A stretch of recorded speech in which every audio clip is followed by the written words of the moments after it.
भाजप सरकार जाणीवपूर्वक जिथे काँग्रेस आहे त्या ठिकाणची विकास कामं रोखतंय। मला चक्रव्यूहात अडकवण्याचा प्रयत्न हे सरकार करत असून राजकीय दृष्ट्या मला संपवण्याचा प्रयत्न होतोय, पण मी तुमचा आहे, मी इथेच राहणार आहे, असं इथेच मरणार असल्याचं सुद्धा त्यांनी लोकांना सांगितलं। त्यामुळे मतदान नीट विचारपूर्वक करण्याचं आवाहन माजी मुख्यमंत्री अशोक चव्हाण यांनी केलंय। ते भोकर इथं एका जाहीर सभेमध्ये बोलत होते। अशोक चव्हाणाला चक्रव्यूहामध्ये अडकवण्याचा प्रयत्न होतोय।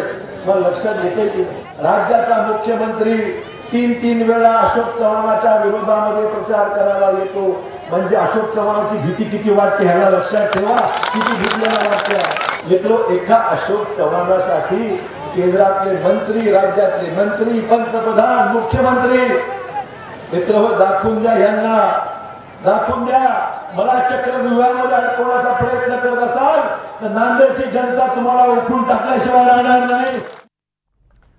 यानंतर बातमी नगरमधल्या आघाडीचे उमेदवार संग्राम जगताप यांच्या प्रचारासाठी जितेंद्र आव्हाड यांची जाहीर सभा आयोजित करण्यात आली होती। यावेळी त्यांनी ज्येष्ठांचा अपमान करणारं कार्ट लोकसभेत जाता कामा नये अशी टीका केली आहे। तर नम्र आणि सज्जन जगतापांना निवडून द्या असं आवाहन सुद्धा आव्हाड यांनी केलंय।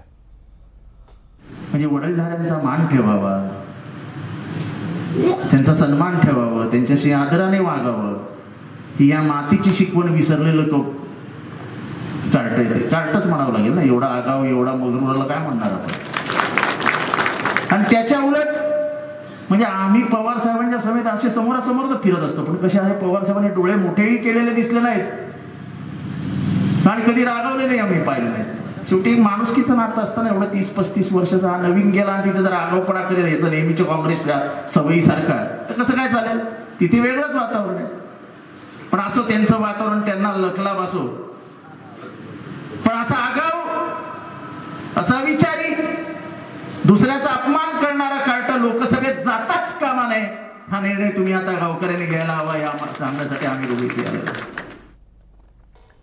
शरद पवारांनी पंतप्रधान मोदींवर जोरदार हल्लाबोल केलाय। आमच्या घरात डोकावू नका असा थेट इशारा त्यांनी मोदींना दिलाय। बीडमध्ये राष्ट्रवादीचे उमेदवार बजरंग सोनवणे यांच्या प्रचार सभेमध्ये पवारांनी मोदींवर घणाघात केलाय। लोकसभा निवडणूक प्रचाराच्या रणधुमाळीत पंतप्रधान नरेंद्र मोदी आणि शरद पवार या दोन दिग्गज नेत्यांमध्ये चांगलंच वाकयुद्ध पेटलंय। पवारांच्या कुटुंबात सगळं काही आलबेल नसल्याची टीका वर्ध्याच्या सभेत मोदी यांनी केली होती। त्यावर पवारांनी बीडच्या सभेत जोरदार प्रत्युत्तर दिलं।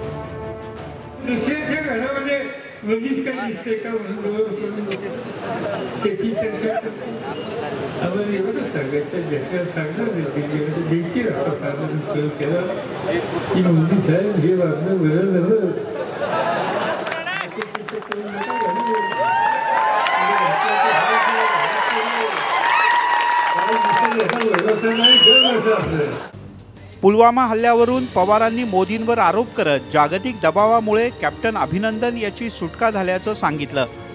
तसंच सरकारनं मराठा, धनगर आणि मुस्लिम समाजाची घोर फसवणूक केल्याचा आरोपही केला।